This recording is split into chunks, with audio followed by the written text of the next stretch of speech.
ɛnɛ me pɛsɛ esua before conditional formatting. Na dear cry conditional formatting. Enti ɛnɛ me a short overview keke afa conditional formatting. Na ma oti ase wi a then the next video no ya to ebo ase pa ayen kakra. So won we ye pa bon say wow ye data analyst no ana mom ye schedule na mo pese hu si scan aircon no ebe mbre edi amount ye ntoa ye no addition so pe pese we ade kitu ma me ye di kan sua kwan fa so a ye betimi aye range name enti pese ye di kan highlight ye cells ni na ye mani din edin ni ye data ye spell data ento wo keke data na afi ye mbo enter so that each time bia na ye pese ye say no ye pese ye highlight bia no eno an say yakofa ye den ye data no keke unya fa o data pe all your entire cell will be what highlighted na ye sample edi amaye amadwumede ye di no are very very simple and then ye hwe conditional then formatting enti eno any conditional formatting so you click here no the first layout ni dem highlight cell rule and ye what greater than so far we here a percentage says amount no a more than that amount or higher 548 into one na from 548 no air cost room kwano and highlight and famaye also be pa na wa bo so de ai den ahyewo say nye na ope say ma 900 and a 92 we abonze from 923 no one na amount be ye above 923 no ebe show edi amount sample yen entwa so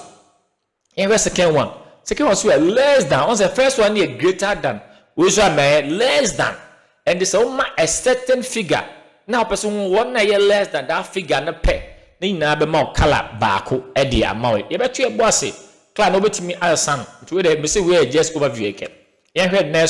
next one here between fan say we here data analyst bi na so person man between a certain range echo a certain range color so pa obetima asa o color so e dia mo make any color bia o pe bia obetima asa no ye beto e boase ye fa no one by one and based on the in between no so no amount a range between 323 and a 774 and omonkwa na color na issue on say mo here from 9 echo be 8 bia na ama color bia and because what set one kasa range no amana a sample edi amount yen cancel and no so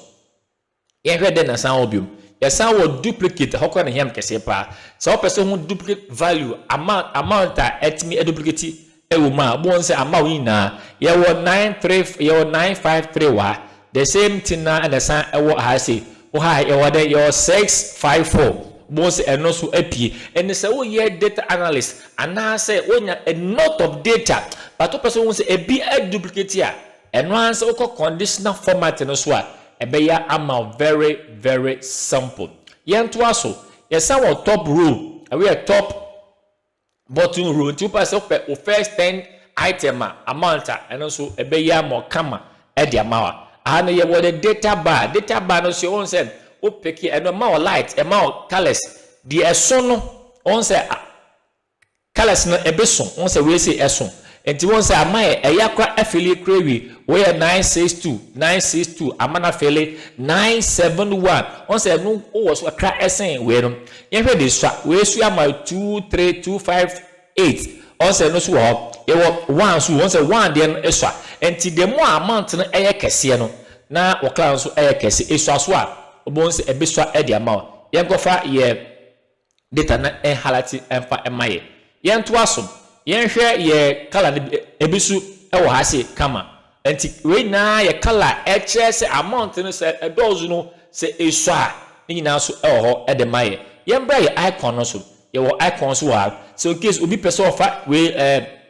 signal pole no so say signal na e kese a na amount no so e so ti a na afi o amount no de esu a ba we no conditional format se ye ne se me pick one color na mfa anakala e kan one ni na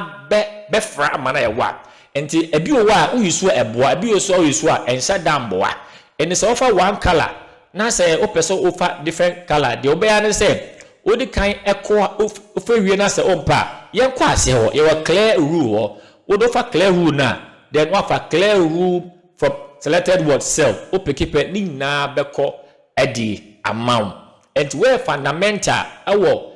conditional formatting na yesu one kasa kwa so betima sete one kasa rule on say your pre rule we one kasa dia obetima fa your format style your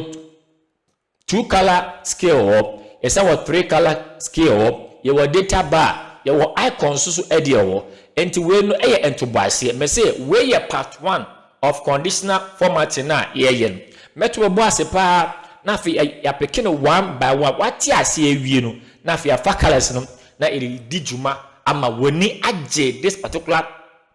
topic no enti enen so menu ebesi ase jiksam se den yema yenhwe se woni gidia me enko aso dia me se yema dom na subscribe ka kire wunuanom no mo nyina endi mechi na adesua yesua no eye edanso na emane fefefe enti me se den di mechi jiksam se den yema yenhwe me do twedi ampo ejaw enen so won fa si wa se bye bye.